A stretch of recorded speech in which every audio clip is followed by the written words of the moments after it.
Le bruit des vagues sur le rivage était le seul témoin de ma nouvelle vie.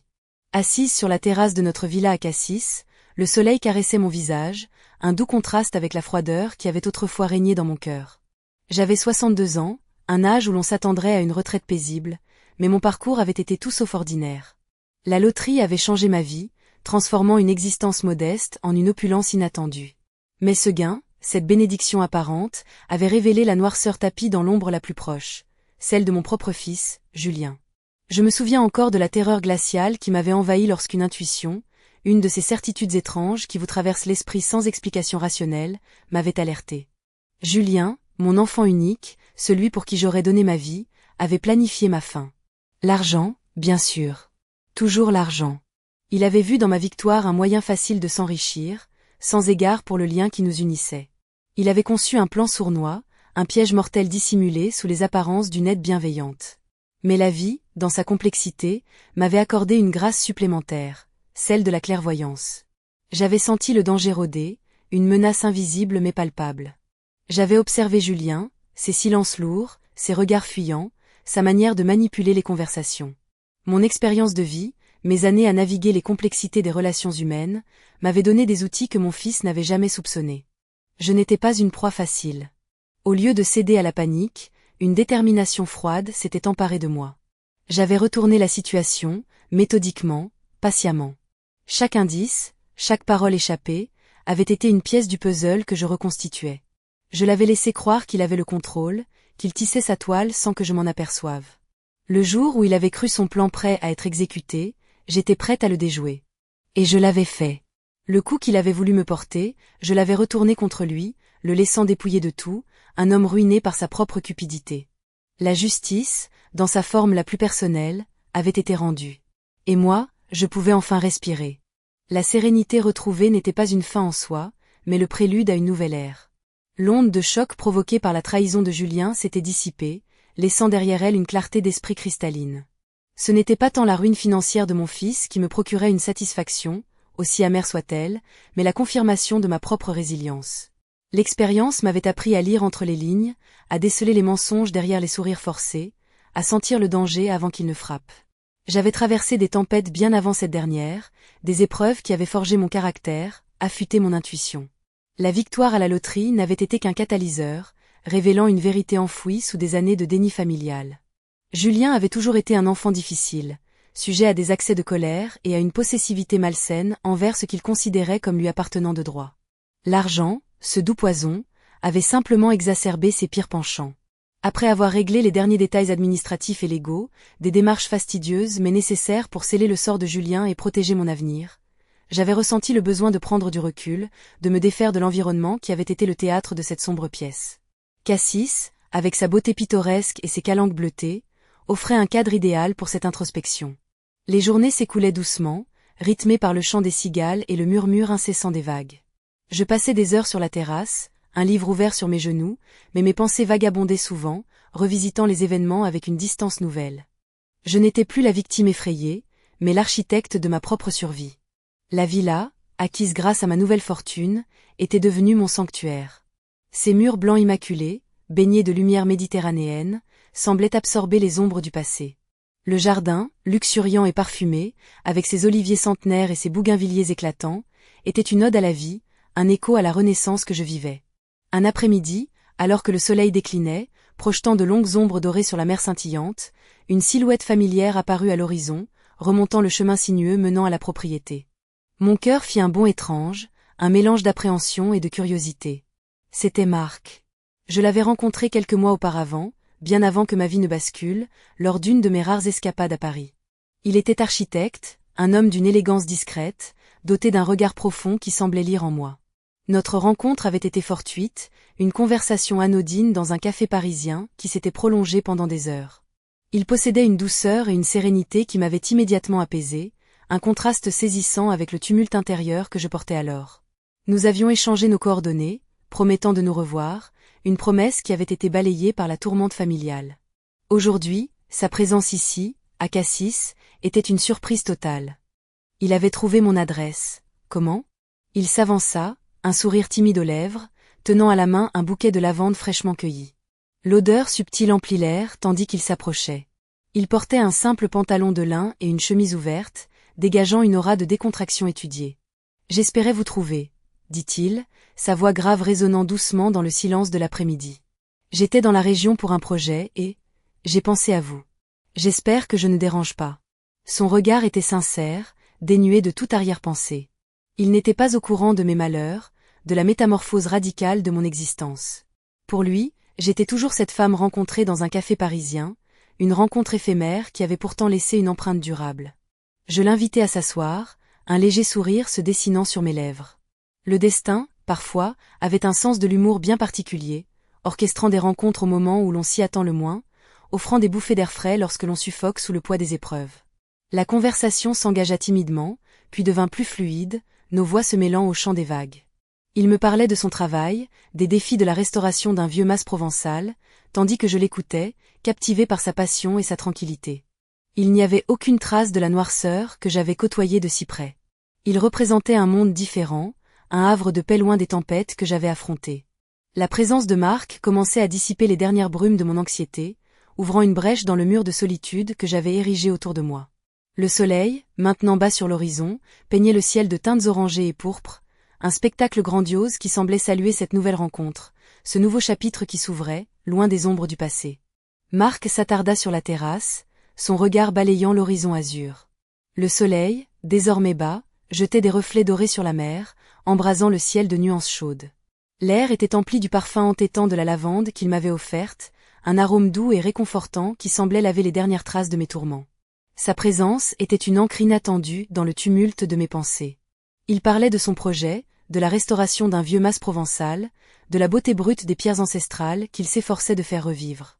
Ces mots étaient empreints d'une passion tranquille, d'un respect profond pour le passé et d'une vision claire pour l'avenir. « C'est un travail méticuleux », confiait-il, ses yeux brillant d'une lueur d'enthousiasme. « Il faut comprendre l'âme de l'endroit, écouter les murmures des anciens propriétaires, pour pouvoir y insuffler une nouvelle vie sans trahir son histoire. » Je l'écoutais, captivé. Il y avait dans sa manière de parler de son art une sérénité qui me manquait depuis si longtemps. Mon propre art, celui de la survie, avait été une affaire de ruse et de vigilance constante. Lui, il créait la beauté, il reconstruisait, tandis que j'avais dû détruire pour me préserver. La villa, avec ses murs blancs immaculés et son jardin luxuriant, était devenue mon refuge, un espace de paix où je tentais de panser mes plaies. Les oliviers centenaires semblaient avoir absorbé la douleur, et les bougainvilliers éclatants célébraient ma renaissance. « Et vous » me demanda-t-il, son regard doux se posant sur moi. « Comment se déroulent vos journées ici, à Cassis ?» J'hésitai un instant. Comment lui expliquer la violence de la tempête que je venais de traverser? Comment lui parler de mon fils, de sa trahison, de la manière dont j'avais dû le défaire de tout pour me sauver? Il ne connaissait que l'ancienne moi, celle qui, quelques mois plus tôt, avait croisé son chemin dans un café parisien, une rencontre éphémère qui avait pourtant laissé une empreinte indélébile. Il ne savait rien de la femme de 62 ans qui avait gagné à la loterie et dont la vie avait basculé dans un drame familial. « Mes journées sont paisibles, Marc, » répondis-je, choisissant mes mots avec soin. « Je redécouvre le plaisir des choses simples. Le chant des cigales, le bruit des vagues, et la compagnie d'un vieil ami. » Il sourit, un sourire sincère qui réchauffa mon cœur. Je suis heureux de l'apprendre. J'ai beaucoup pensé à notre conversation à Paris. Il y avait quelque chose, une connexion que je n'ai pas oubliée. Son regard était franc, dénué de toute arrière-pensée. Il n'y avait là aucune trace de la noirceur que j'avais côtoyée de si près, aucune manipulation, aucune ombre. Il représentait un monde différent, un havre de paix loin des tourments que j'avais affrontés. La présence de Marc commençait à dissiper les dernières brumes de mon anxiété, ouvrant une brèche dans le mur de solitude que j'avais érigé autour de moi. Alors que le soleil achevait sa course derrière les collines, projetant une lumière rasante sur la mer, un silence confortable s'installa entre nous. Ce n'était pas le silence lourd et menaçant de mon passé, mais un silence empreint de sérénité, de compréhension mutuelle. J'avais l'impression que le temps s'était suspendu, que le monde extérieur avait cessé d'exister, ne laissant que nous deux, face à la beauté immuable du paysage. Ce moment, si simple en apparence, était un baume sur mon âme meurtrie. Il marquait le début d'une nouvelle phase, une période où la lumière semblait enfin vouloir reprendre ses droits sur les ténèbres. La villa de Cassis, mon sanctuaire, avait été le théâtre de ma résilience, et maintenant, elle semblait prête à accueillir une nouvelle forme de bonheur, une promesse de douceur après la rudesse de l'épreuve. Le soleil se couchait, drapant Cassis d'une lumière dorée et mélancolique. Le silence qui s'était installé entre Marc et moi n'était plus gênant, mais apaisant. Il était là, assis en face de moi sur la terrasse de ma villa, un visage inconnu et pourtant étrangement familier. J'avais traversé tant de tempêtes que sa présence, si simple, si dénuée de calcul, me paraissait presque irréelle. Il parlait de son travail, de la restauration d'un vieux mas, de la beauté des pierres anciennes qu'il s'efforçait de faire revivre. Ces mots étaient empreints d'une passion tranquille, d'un respect profond pour le passé, et d'une vision claire pour l'avenir. Il faut comprendre l'âme de l'endroit, disait-il, ses yeux brillant d'une lueur d'enthousiasme, écouter les murmures des anciens propriétaires, pour pouvoir y insuffler une nouvelle vie sans trahir son histoire. Je l'écoutais, captivé. Il y avait dans sa manière de parler de son art une sérénité qui me manquait depuis si longtemps. Mon propre art, celui de la survie, avait été une affaire de ruse et de vigilance constante. Lui, il créait la beauté, il reconstruisait, tandis que j'avais dû détruire pour me préserver. La villa, avec ses murs blancs immaculés et son jardin luxuriant, était devenue mon refuge, un espace de paix où je tentais de panser mes plaies. Les oliviers centenaires semblaient avoir absorbé la douleur, et les bougainvilliers éclatants célébraient ma renaissance. « Et vous » me demanda-t-il, son regard doux se posant sur moi. « Comment se déroulent vos journées ici, à Cassis ?» J'hésitai un instant. Comment lui expliquer la violence de la tempête que je venais de traverser? Comment lui parler de mon fils, de sa trahison, de la manière dont j'avais dû le défaire de tout pour me sauver? Il ne connaissait que l'ancienne moi, celle qui, quelques mois plus tôt, avait croisé son chemin dans un café parisien, une rencontre éphémère qui avait pourtant laissé une empreinte indélébile. Il ne savait rien de la femme de 62 ans qui avait gagné à la loterie et dont la vie avait basculé dans un drame familial. « Mes journées sont paisibles, Marc, » répondis-je, choisissant mes mots avec soin. Je redécouvre le plaisir des choses simples. Le chant des cigales, le bruit des vagues, et la compagnie d'un vieil ami. Il sourit, un sourire sincère qui réchauffa mon cœur. Je suis heureux de l'apprendre. J'ai beaucoup pensé à notre conversation à Paris. Il y avait quelque chose, une connexion que je n'ai pas oubliée. Son regard était franc, dénué de toute arrière-pensée. Il n'y avait là aucune trace de la noirceur que j'avais côtoyée de si près, aucune manipulation, aucune ombre. Il représentait un monde différent, un havre de paix loin des tourments que j'avais affrontés. La présence de Marc commençait à dissiper les dernières brumes de mon anxiété, ouvrant une brèche dans le mur de solitude que j'avais érigé autour de moi. Alors que le soleil achevait sa course derrière les collines, projetant une lumière rasante sur la mer, un silence confortable s'installa entre nous. Ce n'était pas le silence lourd et menaçant de mon passé, mais un silence empreint de sérénité, de compréhension mutuelle. J'avais l'impression que le temps s'était suspendu, que le monde extérieur avait cessé d'exister, ne laissant que nous deux, face à la beauté immuable du paysage. Ce moment, si simple en apparence, était un baume sur mon âme meurtrie. Il marquait le début d'une nouvelle phase, une période où la lumière semblait enfin vouloir reprendre ses droits sur les ténèbres. La villa de Cassis, mon sanctuaire, avait été le théâtre de ma résilience, et maintenant, elle semblait prête à accueillir une nouvelle forme de bonheur, une promesse de douceur après la rudesse de l'épreuve. Quelques jours plus tard, Marc revint. Cette fois, il ne venait pas par hasard. Il m'apporta une petite boîte en bois sculpté, un objet d'artisanat local qu'il avait trouvé sur un marché.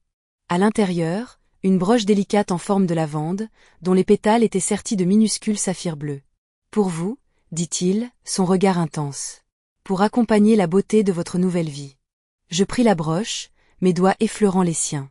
Un frisson parcourut mon échine. C'était la première fois depuis des mois que je ressentais une telle chaleur humaine, une telle douceur. L'argent avait apporté la liberté, mais il avait aussi laissé des cicatrices profondes. Marc, par sa simple présence, semblait effacer les contours de ses blessures. Nous avons passé l'après-midi à flâner dans les ruelles de Cassis, main dans la main. Les gens nous regardaient, certains avec curiosité, d'autres avec un sourire bienveillant. J'avais l'impression d'être une nouvelle personne, débarrassée du poids de mes anciennes peurs.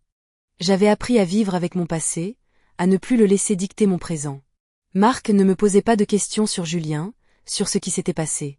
Il me laissait le temps, il respectait mon silence. Et dans ce respect, je trouvais une force nouvelle. Le soir venu, alors que le ciel se parait de ses couleurs crépusculaires, nous nous sommes arrêtés sur une petite crique, à l'abri des regards. La mer, d'un bleu profond, s'étendait à perte de vue. Marc se tourna vers moi, son visage éclairé par la lueur des étoiles naissantes. « Je crois que je suis tombé amoureux de vous, » murmura-t-il, sa voix chargée d'émotion. Mon cœur s'emballa. C'était une déclaration inattendue, mais elle résonnait en moi avec une vérité profonde. J'avais gagné à la loterie, oui, mais ce que j'avais vraiment trouvé, c'était une raison de croire à nouveau en l'amour, en la vie. La route avait été longue et semée d'embûches, mais enfin, la sérénité que je recherchais semblait se matérialiser, non pas dans la solitude de ma villa, mais dans la chaleur d'une main tendue. Le soleil s'était couché, mais la douceur de son regard persistait, gravée dans ma mémoire comme une promesse. « Je crois que je suis tombé amoureux de vous », avait-il murmuré. Ces mots, si simples, avaient fait écho dans le vide de mon cœur, un écho que je croyais à jamais éteint. C'était une sensation étrange, presque oubliée, celle d'être vue, d'être désirée pour ce que j'étais, et non pour ce que je pouvais offrir ou pour ce que j'avais dû devenir. L'argent avait ouvert des portes, certes, mais il avait aussi érigé des murs, des barrières invisibles qui me séparaient du monde, de l'intimité, de la confiance. La villa de Cassis, avec ses oliviers centenaires et ses bougainvilliers éclatants, était devenue mon sanctuaire, un lieu de guérison. Mais la guérison véritable, je sentais qu'elle ne pouvait venir que de l'extérieur, d'une connexion humaine sincère, dénuée de toute arrière-pensée. Marc représentait cette connexion. Il ne savait rien de la violence qui avait marqué ma vie, du piège tendu par mon propre fils, de la manière dont j'avais dû me défaire de tout pour survivre. Il voyait une femme qui avait trouvé refuge sur la Côte d'Azur, une femme qui appréciait la beauté des choses simples. Et pour l'instant, cela suffisait. Je n'étais pas encore prête à déterrer les fantômes qui hantaient encore mes nuits, à lui raconter la noirceur qui avait failli m'engloutir. Les jours suivants s'écoulèrent dans une quiétude nouvelle. Marc revenait, parfois avec une bouteille de vin local, d'autres fois simplement pour partager un café sur la terrasse, le regard perdu vers la mer. Nous parlions de tout et de rien, de son projet de restauration, de l'histoire de la région, de mes promenades dans les calanques. Il me parlait de sa passion pour les vieilles pierres, de la manière dont il aimait redonner vie à des lieux oubliés, leur insuffler une âme nouvelle tout en respectant leur passé. Ses mains, calleuses par le travail, portaient la trace de cette passion. Il y avait une honnêteté brute dans sa démarche, une authenticité qui me touchait profondément. Je me surprenais à attendre ses visites, à anticiper nos conversations. La solitude qui avait été mon lot pendant si longtemps commençait à se dissiper, remplacée par une douce chaleur, une présence rassurante. J'avais l'impression de sortir d'une longue hibernation, de retrouver peu à peu le goût de vivre. Un après-midi, alors que nous étions assis sur la terrasse, le soleil déclinait doucement, peignant le ciel de teintes orangées et roses, Marc me tendit une petite boîte en bois sculpté. « J'ai trouvé ça sur le marché », dit-il, un léger sourire aux lèvres. À l'intérieur, nichée sur un lit de velours, une broche délicate en forme de lavande, ses pétales sertis de minuscules saphirs bleus. « Pour vous », ajouta-t-il, son regard intense. « Pour accompagner la beauté de votre nouvelle vie. » Mes doigts effleurèrent les siens en prenant la boîte. Un frisson parcourut mon échine. C'était la première fois depuis des mois que je ressentais une telle chaleur humaine, une telle douceur. L'argent m'avait apporté une liberté matérielle, mais il avait aussi laissé des cicatrices profondes, des plaies invisibles que seule la confiance pouvait guérir. Marc, par sa simple présence, semblait effacer les contours de ses blessures. Nous avons passé le reste de l'après-midi à flâner dans les ruelles pittoresques de Cassis, main dans la main. Les passants nous regardaient, certains avec curiosité, d'autres avec un sourire bienveillant. J'avais l'impression d'être une nouvelle personne, débarrassée du poids de mes anciennes peurs, de la vigilance constante qui avait marqué mon existence. J'avais appris à vivre avec mon passé, à ne plus le laisser dicter mon présent. Marc ne me posait pas de questions sur Julien, sur les événements qui avaient bouleversé ma vie. Il me laissait le temps, il respectait mon silence. Et dans ce respect, je trouvais une force nouvelle, une résilience insoupçonnée. Les jours suivants s'écoulèrent dans une quiétude nouvelle, une sorte de répit mérité après la tempête que j'avais traversée. Marc revenait, parfois avec une bouteille de vin local, d'autres fois simplement pour partager un café sur la terrasse, le regard perdu vers la mer. Nous parlions de tout et de rien, de son projet de restauration d'un mas ancien, de l'histoire de la région, de mes promenades dans les calanques. Il me parlait de sa passion pour les vieilles pierres, de la manière dont il aimait redonner vie à des lieux oubliés, leur insuffler une âme nouvelle tout en respectant leur passé. Ses mains, calleuses par le travail, portaient la trace de cette passion, d'une vie dédiée à la création et à la beauté. Il y avait une honnêteté brute dans sa démarche, une authenticité qui me touchait profondément, si loin des artifices et des mensonges qui avaient empoisonné mon existence. Je me surprenais à attendre ses visites, à anticiper nos conversations. La solitude qui avait été mon lot pendant si longtemps commençait à se dissiper, remplacée par une douce chaleur, une présence rassurante. J'avais l'impression de sortir d'une longue hibernation, de retrouver peu à peu le goût de vivre, de sentir à nouveau le soleil sur ma peau sans cette anxiété sourde qui m'avait habité. La villa de Cassis, avec ses oliviers centenaires et ses bougainvilliers éclatants, était devenue mon sanctuaire, un lieu de guérison, mais la guérison véritable. Je sentais qu'elle ne pouvait venir que de l'extérieur, d'une connexion humaine sincère, dénuée de toute arrière-pensée. Marc représentait cette connexion. Un après-midi, alors que nous étions assis sur la terrasse, le soleil déclinait doucement, peignant le ciel de teintes orangées et roses. Marc me tendit une petite boîte en bois sculpté. « J'ai trouvé ça sur le marché », dit-il, un léger sourire aux lèvres.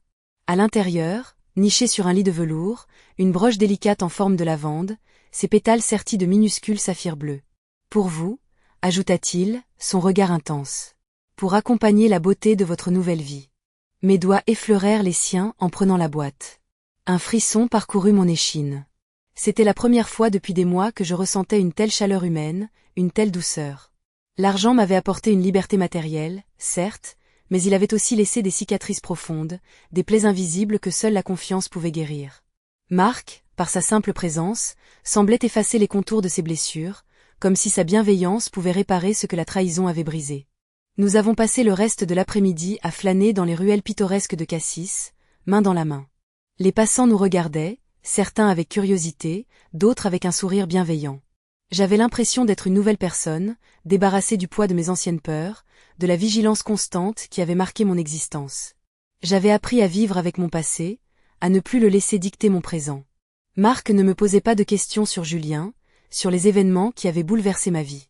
Il me laissait le temps, il respectait mon silence. Et dans ce respect, je trouvais une force nouvelle, une résilience insoupçonnée.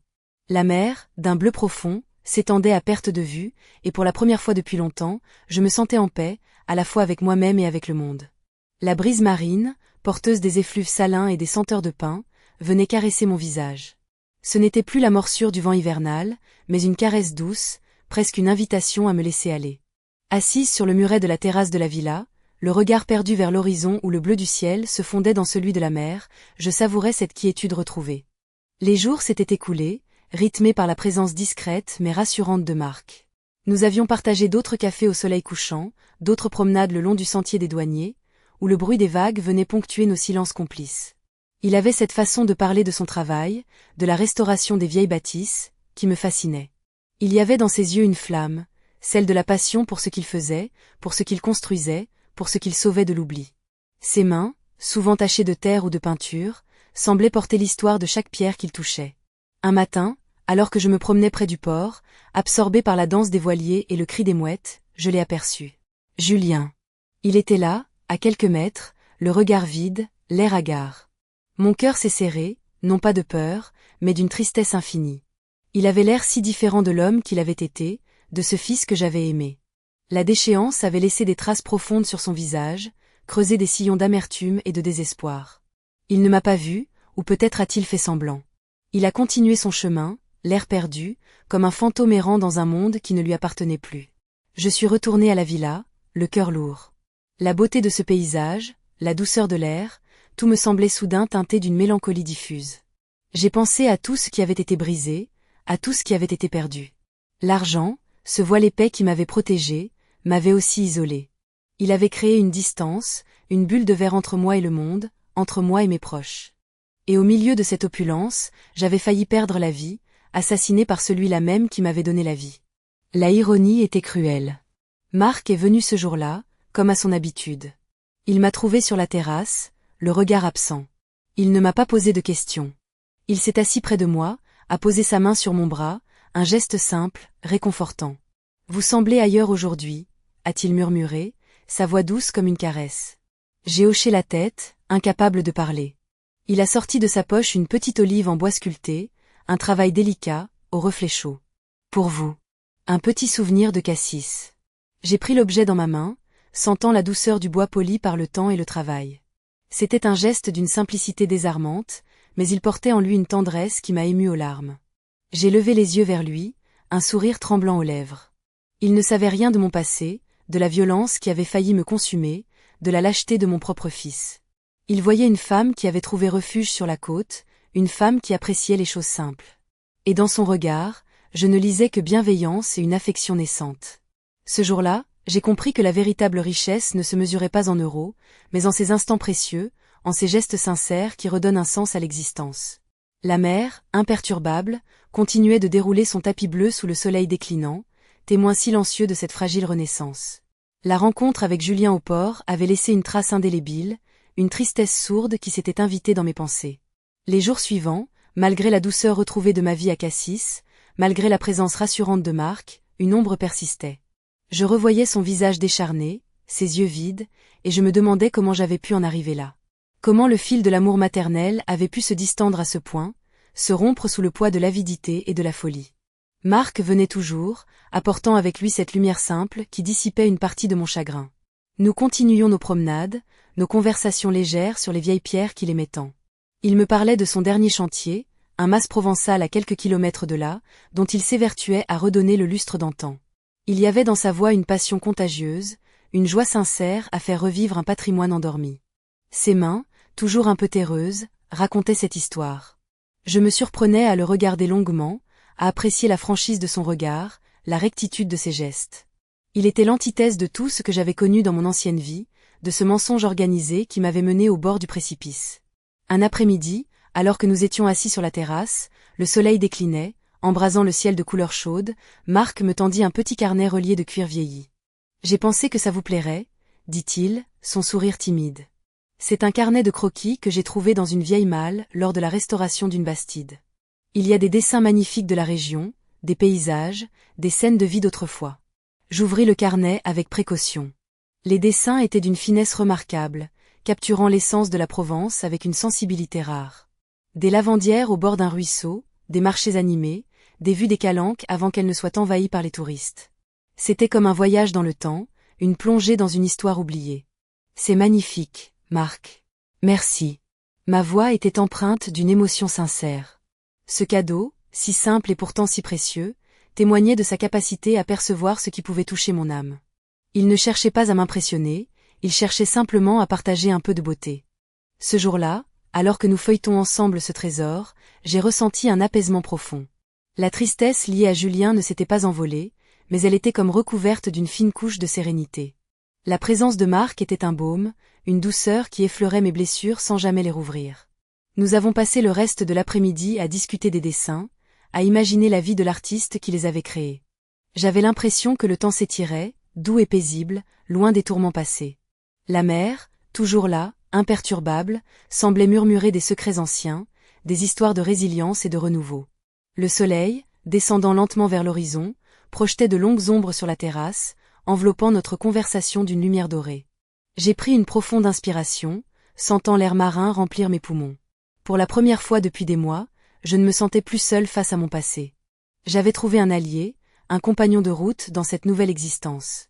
L'idée de reconstruire, de trouver un nouveau sens à ma vie, prenait forme, doucement, comme un bourgeon au printemps. Le soleil avait doucement décliné, laissant place à une voûte céleste constellée d'étoiles. La brise marine s'était faite plus fraîche, portant avec elle le murmure des vagues et l'odeur persistante des pins. Assise sur le muret de la terrasse, je contemplais la mer, devenue un miroir sombre reflétant les lumières lointaines des bateaux. Les dessins du carnet de Marc, posés sur mes genoux, semblaient vibrer sous la lumière des étoiles. Chaque trait de crayon racontait une histoire, une époque révolue, une Provence authentique que je commençais à peine à découvrir. La présence de Marc était devenue une constante réconfortante dans ma vie. Ses visites régulières, ses conversations empreintes de simplicité et de bienveillance, avaient tissé un lien discret mais solide entre nous. Il ne posait pas de questions sur mon passé, sur les raisons de ma présence ici, à Cassis. Il semblait simplement apprécier ma compagnie, et, réciproquement, j'appréciais la sienne. Il y avait une sérénité dans sa manière d'être, une honnêteté brute qui contrastait violemment avec le monde artificiel et mensonger que j'avais fui. Je me rappelais encore le visage de Julien, sa détresse palpable. Cette vision me hantait, malgré les efforts de Marc pour dissiper mon chagrin. Comment un fils pouvait-il en arriver là? Comment l'amour maternel avait-il pu être supplanté par une telle avidité, une telle noirceur? Les dessins du carnet, avec leur innocence et leur beauté, me rappelaient la pureté que j'avais perdue, la candeur qui avait été souillée. Ils étaient comme un antidote à la corruption qui avait failli me consumer. Marc me parlait de son travail, de la passion qui l'animait pour la restauration des vieilles bâtisses. Il avait cette capacité à redonner vie à ce qui était oublié, à faire revivre l'âme des pierres. Il me décrivait avec enthousiasme le mas qu'il rénovait, un lieu chargé d'histoire, dont il s'efforçait de préserver l'authenticité tout en y apportant une touche de modernité discrète. Ses mains, souvent marquée par le travail, semblait porter en elle la mémoire de chaque chantier, de chaque pierre qu'il avait sauvée. Je me surprenais à l'observer attentivement, à apprécier la rectitude de sa démarche, la franchise de son regard. Il était l'antithèse de ce que j'avais connu, de ce monde de faux-semblants et de manipulation. Il représentait une forme de vérité, une authenticité qui me manquait cruellement. Le soir tombait, enveloppant la côte d'une douce obscurité. Les lumières de Cassis commençaient à scintiller, dessinant un tableau vivant sur la toile de la nuit. La mer, imperturbable, continuait son chant millénaire, un murmure rassurant qui berçait mes pensées. J'ai refermé le carnet de croquis, le cœur plus léger. La tristesse liée à Julien était toujours présente, une ombre persistante, mais elle était désormais atténuée par la douceur de l'instant, par la présence bienveillante de Marc. Pour la première fois depuis longtemps, je sentais une lueur d'espoir poindre, une possibilité de reconstruction. L'idée de trouver un nouveau sens à ma vie, loin des tourments du passé, prenait forme, timide mais réelle, comme un bourgeon au cœur de l'hiver. Les semaines s'étirèrent, se fondant les unes dans les autres avec une douceur presque trompeuse. Cassis, avec ses ruelles étroites et son port animé, était devenu mon refuge. L'ombre de Julien persistait, une douleur sourde, mais elle n'était plus le seul paysage de mon âme. Marc était là, une présence constante, rassurante. Nos promenades le long du sentier des douaniers avaient pris un rythme régulier, un rituel apaisant. Il continuait de me parler de son travail, de la restauration du mas, des défis techniques, des découvertes archéologiques parfois. Il avait cette façon de s'enflammer pour les vieilles pierres, de leur redonner une voix, une histoire.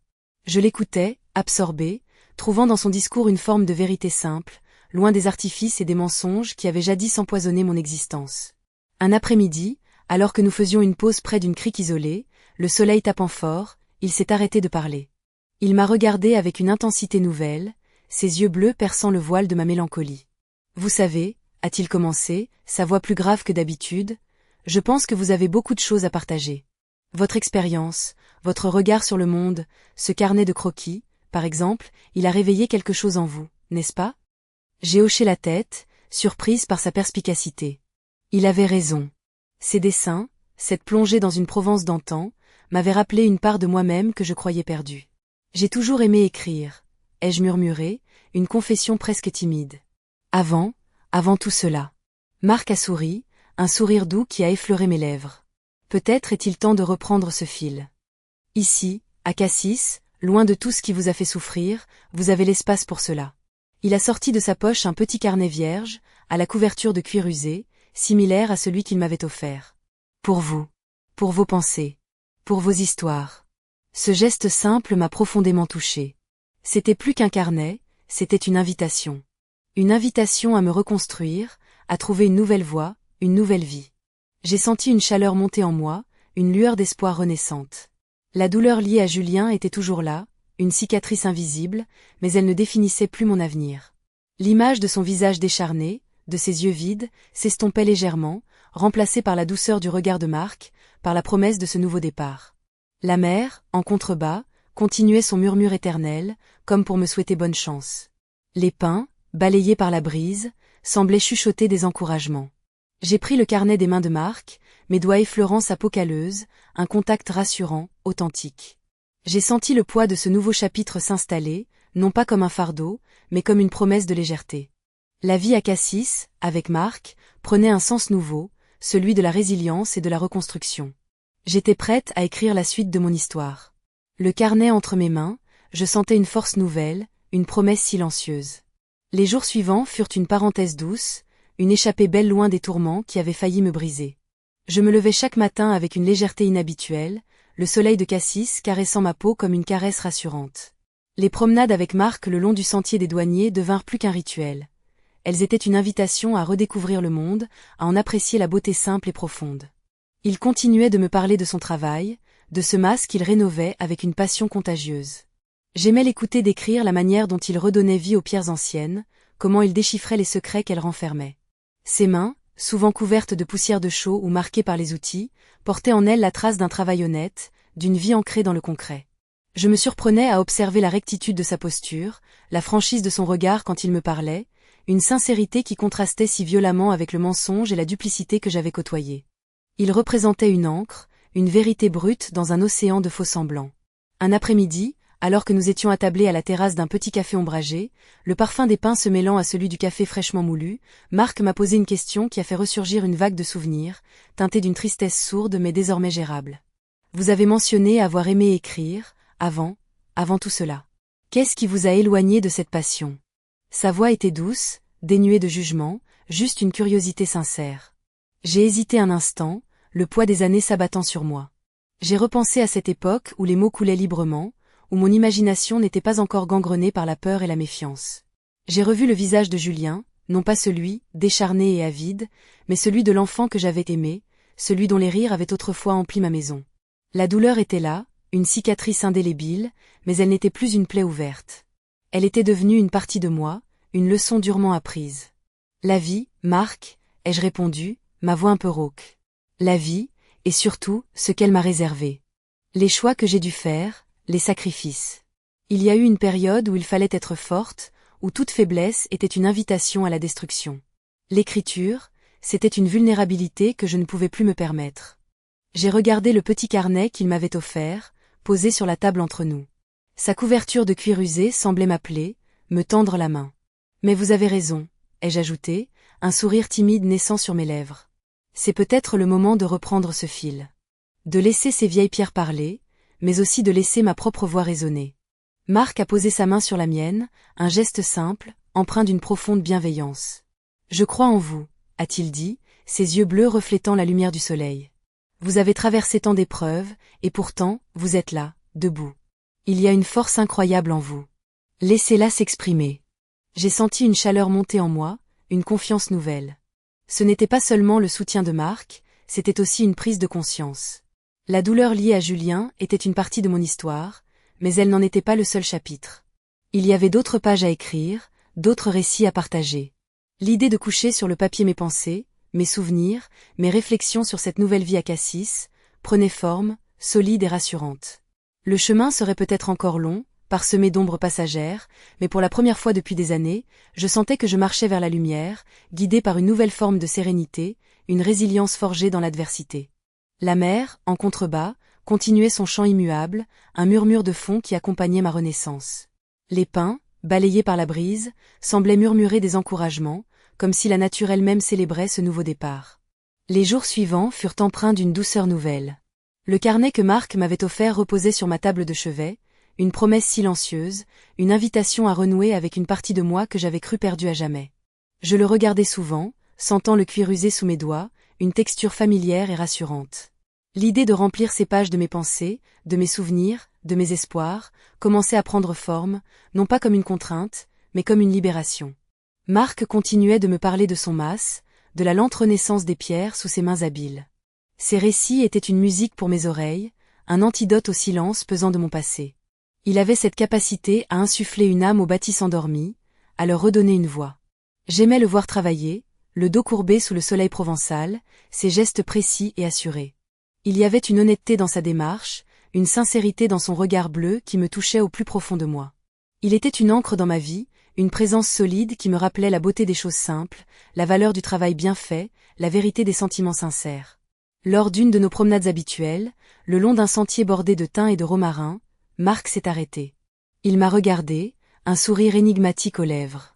Vous savez, a-t-il dit, sa voix empreinte d'une douceur nouvelle, j'ai pensé à ce que vous m'avez dit sur votre passion pour l'écriture. Je crois que c'est le moment. Il a sorti de sa poche un petit objet enveloppé dans un tissu de lin. C'était un stylo plume ancien, d'une élégance discrète, avec une plume fine et une encre d'un bleu profond. Pour accompagner votre carnet, a-t-il ajouté, me le tendant. Il paraît que les mots coulent mieux avec le bon outil. J'ai pris le stylo, mes doigts effleurant sa surface lisse et fraîche. C'était un geste simple, mais il avait une portée immense. C'était une invitation à reprendre ma vie en main, à réécrire mon histoire, à ma manière. J'ai senti une émotion monter en moi, une vague de gratitude mêlée d'une appréhension douce. La douleur liée à Julien était toujours présente, une cicatrice invisible, mais elle n'était plus le centre de mon univers. Elle était une leçon, une partie de mon parcours, mais pas la destination finale. L'image de son visage décharné, de ses yeux avides, s'estompait, remplacée par la douceur du regard de Marc, par la promesse de ce nouveau départ. Ce soir-là, assise à ma fenêtre, le stylo plume entre les mains, j'ai ouvert le carnet. Le papier vierge s'offrait à moi, une page blanche prête à accueillir mes pensées. J'ai regardé le ciel étoilé de Cassis, la mer scintillante en contrebas. Les pins, balayés par la brise, semblaient chuchoter des encouragements. J'ai pensé à tout ce que j'avais traversé, aux épreuves, aux trahisons, à la douleur. Mais j'ai aussi pensé à la résilience, à la force que j'avais trouvée en moi, à la découverte de cette nouvelle vie, de cet amour naissant. J'ai posé la plume sur le papier, une légère hésitation, puis j'ai commencé à écrire. Les mots sont venus, d'abord timidement, puis avec une fluidité retrouvée. J'ai écrit sur la beauté de Cassis, sur la gentillesse de Marc, sur la renaissance de mon âme. J'ai écrit sur Julien, non pas avec colère ou ressentiment, mais avec la distance que le temps et la compréhension apportent. J'ai écrit sur la femme que j'étais devenue, forte, résiliente, prête à embrasser l'avenir. La douleur était là, une ombre passagère, mais elle ne m'enlevait plus ma lumière. La vie, malgré ses coups, m'avait offert une seconde chance, et j'étais prête à la saisir à pleine main. Le stylo glissait sur le papier, traçant les contours d'une nouvelle existence, une existence où je pouvais enfin respirer, aimer, et être moi-même. Le murmure de la mer accompagnait mes mots, une berceuse pour mon âme retrouvée. Le murmure de la mer, cette mélodie constante qui avait accompagné mes premiers pas dans cette nouvelle existence, résonnait encore en moi. Mais aujourd'hui, il portait une nuance différente, celle d'un souvenir qui s'éloignait, d'une blessure qui se refermait. Les mois avaient filé, doux et paisibles, tissant une nouvelle trame à mon quotidien. Ce n'était pas seulement le soutien de Marc, c'était aussi une prise de conscience. La douleur liée à Julien était une partie de mon histoire, mais elle n'en était pas le seul chapitre. Il y avait d'autres pages à écrire, d'autres récits à partager. L'idée de coucher sur le papier mes pensées, mes souvenirs, mes réflexions sur cette nouvelle vie à Cassis, prenait forme, solide et rassurante. Le chemin serait peut-être encore long, parsemé d'ombres passagères, mais pour la première fois depuis des années, je sentais que je marchais vers la lumière, guidé par une nouvelle forme de sérénité, une résilience forgée dans l'adversité. La mer, en contrebas, continuait son chant immuable, un murmure de fond qui accompagnait ma renaissance. Les pins, balayés par la brise, semblaient murmurer des encouragements, comme si la nature elle-même célébrait ce nouveau départ. Les jours suivants furent empreints d'une douceur nouvelle. Le carnet que Marc m'avait offert reposait sur ma table de chevet, une promesse silencieuse, une invitation à renouer avec une partie de moi que j'avais cru perdue à jamais. Je le regardais souvent, sentant le cuir usé sous mes doigts, une texture familière et rassurante. L'idée de remplir ces pages de mes pensées, de mes souvenirs, de mes espoirs, commençait à prendre forme, non pas comme une contrainte, mais comme une libération. Marc continuait de me parler de son mas, de la lente renaissance des pierres sous ses mains habiles. Ces récits étaient une musique pour mes oreilles, un antidote au silence pesant de mon passé. Il avait cette capacité à insuffler une âme aux bâtisses endormis, à leur redonner une voix. J'aimais le voir travailler, le dos courbé sous le soleil provençal, ses gestes précis et assurés. Il y avait une honnêteté dans sa démarche, une sincérité dans son regard bleu qui me touchait au plus profond de moi. Il était une encre dans ma vie, une présence solide qui me rappelait la beauté des choses simples, la valeur du travail bien fait, la vérité des sentiments sincères. Lors d'une de nos promenades habituelles, le long d'un sentier bordé de thym et de romarin, Marc s'est arrêté. Il m'a regardé, un sourire énigmatique aux lèvres. « Vous savez, » a-t-il dit, sa voix empreinte d'une douceur nouvelle, « j'ai pensé à ce que vous m'avez dit sur votre passion pour l'écriture. Je crois que c'est le moment. » Il a sorti de sa poche un petit objet enveloppé dans un tissu de lin. C'était un stylo plume ancien, d'une élégance discrète, avec une plume fine et une encre d'un bleu profond. « Pour accompagner votre carnet, » a-t-il ajouté, me le tendant. Il paraît que les mots coulent mieux avec le bon outil. J'ai pris le stylo, mes doigts effleurant sa surface lisse et fraîche. C'était un geste simple, mais il avait une portée immense. C'était une invitation à reprendre ma vie en main, à réécrire mon histoire, à ma manière. J'ai senti une émotion monter en moi, une vague de gratitude mêlée d'une appréhension douce. La douleur liée à Julien était toujours présente, une cicatrice invisible, mais elle n'était plus le centre de mon univers. Elle était une leçon, une partie de mon parcours, mais pas la destination finale. L'image de son visage décharné, de ses yeux avides, s'estompait, remplacée par la douceur du regard de Marc, par la promesse de ce nouveau départ. Ce soir-là, assise à ma fenêtre, le stylo plume entre les mains, j'ai ouvert le carnet. Le papier vierge s'offrait à moi, une page blanche prête à accueillir mes pensées. J'ai regardé le ciel étoilé de Cassis, la mer scintillante en contrebas. Les pins, balayés par la brise, semblaient chuchoter des encouragements. J'ai pensé à tout ce que j'avais traversé, aux épreuves, aux trahisons, à la douleur. Mais j'ai aussi pensé à la résilience, à la force que j'avais trouvée en moi, à la découverte de cette nouvelle vie, de cet amour naissant. J'ai posé la plume sur le papier, une légère hésitation, puis j'ai commencé à écrire. Les mots sont venus, d'abord timidement, puis avec une fluidité retrouvée. J'ai écrit sur la beauté de Cassis, sur la gentillesse de Marc, sur la renaissance de mon âme. J'ai écrit sur Julien, non pas avec colère ou ressentiment, mais avec la distance que le temps et la compréhension apportent. J'ai écrit sur la femme que j'étais devenue, forte, résiliente, prête à embrasser l'avenir. La douleur était là, une ombre passagère, mais elle ne m'enlevait plus ma lumière. La vie, malgré ses coups, m'avait offert une seconde chance, et j'étais prête à la saisir à pleine main. Le stylo glissait sur le papier, traçant les contours d'une nouvelle existence, une existence où je pouvais enfin respirer, aimer, et être moi-même. Le murmure de la mer accompagnait mes mots, une berceuse pour mon âme retrouvée. Le murmure de la mer, cette mélodie constante qui avait accompagné mes premiers pas dans cette nouvelle existence, résonnait encore en moi. Mais aujourd'hui, il portait une nuance différente, celle d'un souvenir qui s'éloignait, d'une blessure qui se refermait. Les mois avaient filé, doux et paisibles, tissant une nouvelle trame à mon quotidien. La justice avait suivi son cours, implacable. Aujourd'hui, je me sentais légère. La lourdeur du passé s'était dissipée, remplacée par une sérénité profonde. J'avais gagné à la loterie, oui, mais le vrai trésor n'était pas l'argent. C'était cette paix intérieure, cette capacité à aimer et à être aimé sans crainte. Marc et moi avions échangé nos vœux dans une petite chapelle perchée sur les hauteurs, avec la mer pour témoin. Nos familles, quelques amis proches, avaient partagé notre bonheur simple.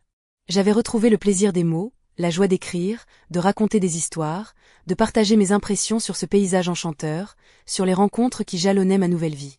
Le carnet était devenu mon confident, le témoin silencieux de ma résilience. Parfois, en relisant mes écrits, je me surprenais à sourire. J'y découvrais la femme que j'étais devenue, celle qui avait su traverser l'adversité sans se briser, celle qui avait le courage de croire à nouveau en la bonté, en l'amour. La villa, acquise grâce à mes gains, était devenue un havre de paix. Les oliviers centenaires, le jardin fleuri, le chant des cigales, tout y contribuait à cette douce quiétude. Marc avait trouvé là un lieu où poser ses outils, où le bruit de la chaux et du ciment laissait place au murmure du vent dans les pins. Nous partagions nos journées, nos repas, nos silences complices. L'amour qui nous liait était une force tranquille, une évidence qui s'était construite sur la confiance et le respect mutuel. Je n'oubliais pas les années de souffrance, mais elles ne faisaient plus écran à mon bonheur présent. Elles étaient le terreau sur lequel avait fleuri cette nouvelle vie, plus riche, plus authentique. Je regardais le soleil décliner sur la Méditerranée, peignant le ciel de couleurs flamboyantes. Une nouvelle page s'ouvrait, et pour la première fois depuis longtemps, je la tournais avec une confiance sereine, le cœur léger et rempli de gratitude. Le chemin avait été long, semé d'embûches, mais j'avais atteint mon port. Il y avait une sorte de calme olympien dans ma vie désormais. Un calme que je n'aurais jamais cru possible, tant le tumulte avait marqué mes années précédentes. Les jours s'écoulaient, rythmés par la lumière changeante de la Provence et la présence rassurante de Marc. Il continuait ses travaux, redonnant vie à son mas avec une patience et une passion qui m'émerveillaient chaque jour. Je le voyais travailler, le soleil dessinant des ombres sur son visage buriné, et je me disais que j'avais trouvé là, non pas un port d'attache, mais un phare. Un phare qui me guidait vers une sérénité que j'avais longtemps cru inaccessible. Notre mariage, cette célébration intime dans la petite chapelle surplombant la mer, n'était qu'une étape. La véritable union se vivait au quotidien, dans les gestes simples, les regards échangés, les projets communs. J'avais repris goût à la vie, à ses plaisirs modestes. Une promenade matinale au marché, le parfum du thym et du romarin qui s'élevait des collines, le son des cigales, cette symphonie estivale immuable. Le carnet, posé sur la commode du salon, témoignait de ce chemin parcouru. Ces pages étaient remplies de mes pensées, de mes réflexions, de mes joies retrouvées. J'y avais consigné le souvenir de Julien, non pas avec la rage qui m'avait animé autrefois, mais avec la distance que procure la guérison. Sa mémoire n'était plus une plaie ouverte, mais une cicatrice, un rappel de ce que j'avais surmonté. Il était devenu une figure lointaine, presque irréelle, balayée par le vent iodé de la côte. Je me souviens d'une après-midi particulièrement belle, alors que Marc s'affairait à restaurer une vieille voûte en pierre. La lumière filtrait à travers les interstices, créant des jeux d'ombre et de lumière sur le sol poussiéreux. Il avait levé les yeux, un sourire sincère illuminant son visage. « Tu sais, m'avait-il dit, sa voix empreinte d'une douceur familière, j'ai toujours rêvé de construire quelque chose de beau, quelque chose qui dure. Et je crois que je l'ai trouvé. » Il avait posé sa main sur mon bras, un geste simple, mais qui disait tout. Il avait trouvé sa voie, et il m'avait permis de retrouver la mienne. Nous avions décidé, ensemble, de faire don d'une partie de mes gains à des associations œuvrant pour la protection du patrimoine, pour la restauration de bâtiments anciens. C'était une façon de rendre à cette terre qui m'avait accueilli, qui m'avait guéri, une partie de ce qu'elle m'avait offert. L'idée de la villa, de ce havre de paix que j'avais acquis, prenait tout son sens dans ce partage. Elle n'était pas qu'un symbole de ma fortune retrouvée, mais le lieu où une nouvelle vie avait pu éclore, une vie ancrée dans la beauté et la générosité. Parfois, je repensais à ces années sombres, à la peur, à la trahison. Mais ces pensées étaient fugaces, comme des nuages passagers dans un ciel immense. La sérénité était désormais mon état d'être, une quiétude profonde qui ne dépendait plus des circonstances extérieures. J'avais appris à puiser en moi la force nécessaire pour affronter les épreuves, pour savourer les joies. La vie m'avait donné une seconde chance, et je la vivais pleinement, chaque instant étant un cadeau précieux. La présence de Marc, son amour, était le fil conducteur de cette nouvelle existence, une mélodie douce qui accompagnait chaque jour. Le chemin avait été long, ardu, mais il m'avait mené ici, vers cette paix, vers cet amour, vers cette femme que j'étais devenue. Une femme qui avait gagné à la loterie, certes, mais surtout qui avait gagné la bataille contre elle-même. Le murmure de la mer, cette mélodie constante qui avait accompagné mes premiers pas dans cette nouvelle existence, résonnait encore en moi. Mais aujourd'hui, il portait une nuance différente, celle d'un souvenir qui s'éloignait, d'une blessure qui se refermait. Les mois avaient filé, doux et paisibles, tissant une nouvelle trame à mon quotidien. Cassis, avec ses calanques bleues et ses ruelles parfumées, était devenue plus qu'un refuge. Elle était le creuset de ma renaissance. Marc était là, une présence rassurante et constante. Sa passion pour la rénovation de son mas se communiquait, me donnant un aperçu de la beauté qu'il y avait à redonner vie aux choses, à construire patiemment. J'aimais le regarder, ses mains fortes et calleuses travaillant la pierre, ses yeux bleus pétillant d'une joie simple lorsqu'il découvrait une nouvelle harmonie dans les vieilles bâtisses. Le stylo plume, ce cadeau précieux, reposait souvent dans ma main. Les premières pages du carnet s'étaient remplies lentement, timidement d'abord, puis avec une assurance croissante. J'y avais couché mes pensées, mes émotions, mes espoirs renouvelés. J'y avais aussi évoqué le passé, non pas avec la douleur aiguë d'autrefois, mais avec le recul de celle qui a survécu. Julien. Son nom n'était plus une lame, mais une ombre lointaine, un chapitre clos. J'avais écrit sur sa cruauté, sur la façon dont il avait tenté de me dépouiller de tout, y compris de ma vie. J'avais décrit le piège que j'avais tendu, la froide détermination qui m'avait animé lorsque j'avais compris son intention funeste. Ce n'était pas de la vengeance, mais une nécessité, une question de survie. Il s'était retrouvé seul, déshérité, dépouillé de ses illusions et de son avarice.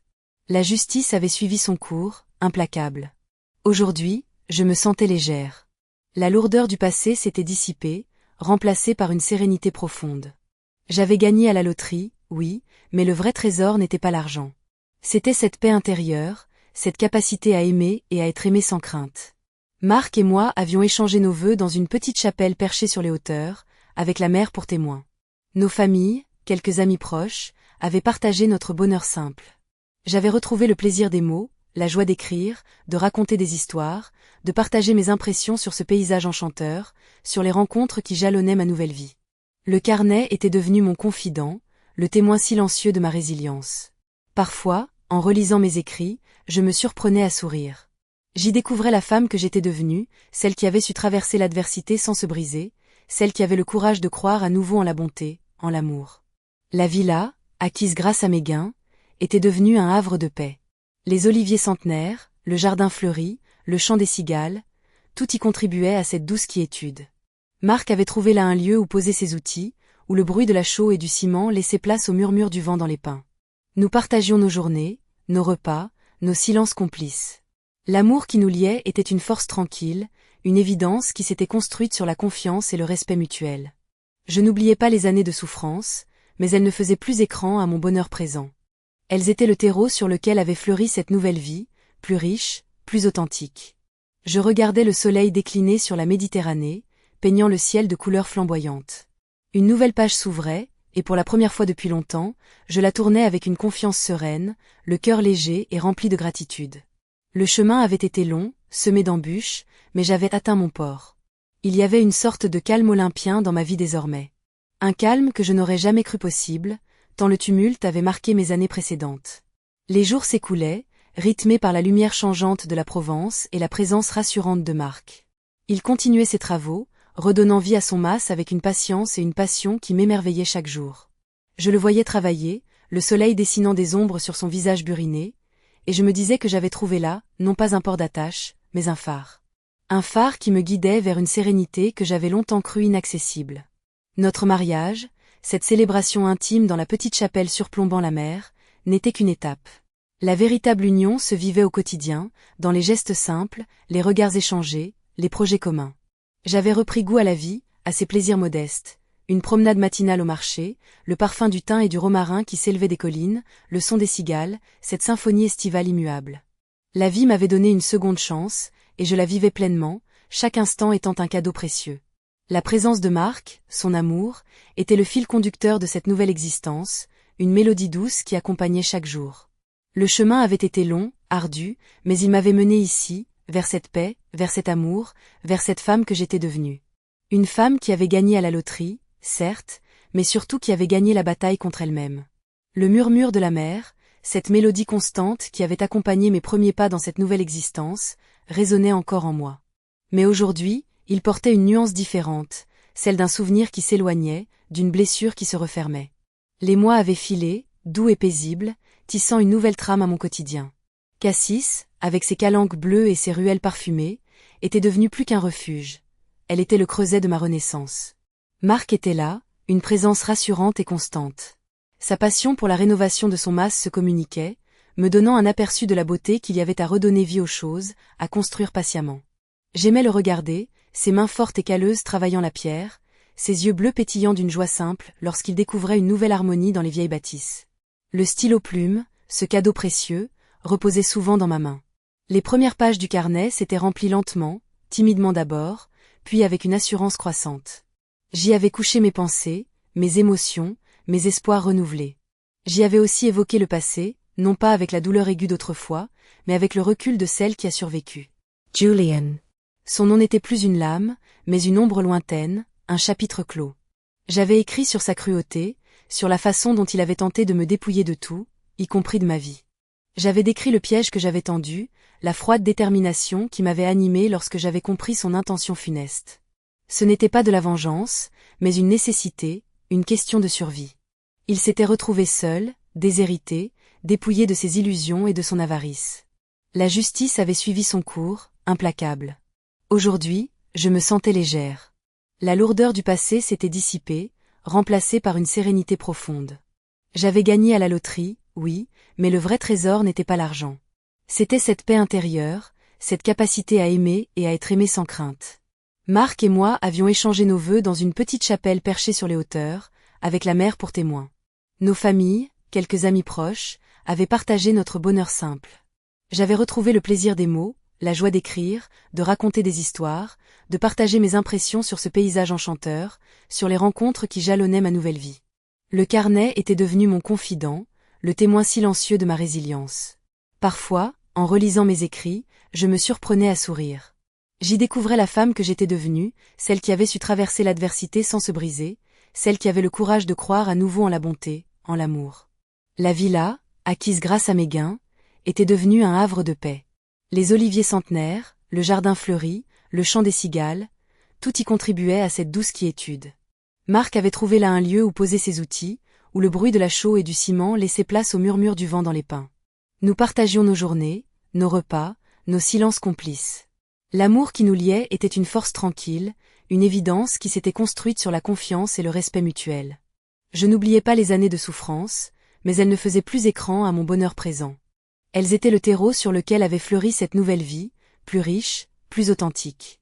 Je regardais le soleil décliner sur la Méditerranée, peignant le ciel de couleurs flamboyantes. Une nouvelle page s'ouvrait, et pour la première fois depuis longtemps, je la tournais avec une confiance sereine, le cœur léger et rempli de gratitude. Le chemin avait été long, semé d'embûches, mais j'avais atteint mon port. Il y avait une sorte de calme olympien dans ma vie désormais. Un calme que je n'aurais jamais cru possible, tant le tumulte avait marqué mes années précédentes. Les jours s'écoulaient, rythmés par la lumière changeante de la Provence et la présence rassurante de Marc. Il continuait ses travaux, redonnant vie à son mas avec une patience et une passion qui m'émerveillaient chaque jour.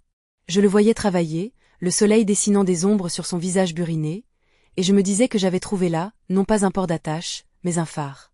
Un phare qui me guidait vers une sérénité que j'avais longtemps cru inaccessible. Notre mariage, cette célébration intime dans la petite chapelle surplombant la mer, n'était qu'une étape. La véritable union se vivait au quotidien, dans les gestes simples, les regards échangés, les projets communs. J'avais repris goût à la vie, à ses plaisirs modestes. Une promenade matinale au marché, le parfum du thym et du romarin qui s'élevait des collines, le son des cigales, cette symphonie estivale immuable. Une gratitude pour la vie, pour l'amour, pour cette paix enfin trouvée. Le chemin avait été long, semé d'embûches, mais il m'avait mené à ce port, à cet homme, à cette femme que j'étais devenue. Une femme qui avait gagné à la loterie, certes, mais surtout qui avait gagné la bataille contre elle-même, contre ses démons, pour enfin trouver le bonheur. Le murmure de la mer semblait murmurer une dernière fois, une berceuse douce qui clôturait ce chapitre de ma vie, celui de la résilience et de l'amour retrouvé. C'est tout. Si vous avez aimé cette vidéo, partagez-la avec vos amis et laissez votre like, abonnez-vous à la chaîne et activez la cloche pour ne pas manquer d'autres vidéos comme celle-ci, laissez votre commentaire en disant ce que vous avez pensé de la vidéo et ce que vous aimeriez voir dans les prochaines vidéos. Rappelez-vous que nous avons d'autres vidéos dans ce style que vous aimerez regarder, entrez simplement dans notre chaîne que je vous garantis que vous aimerez. Jusqu'à la prochaine vidéo.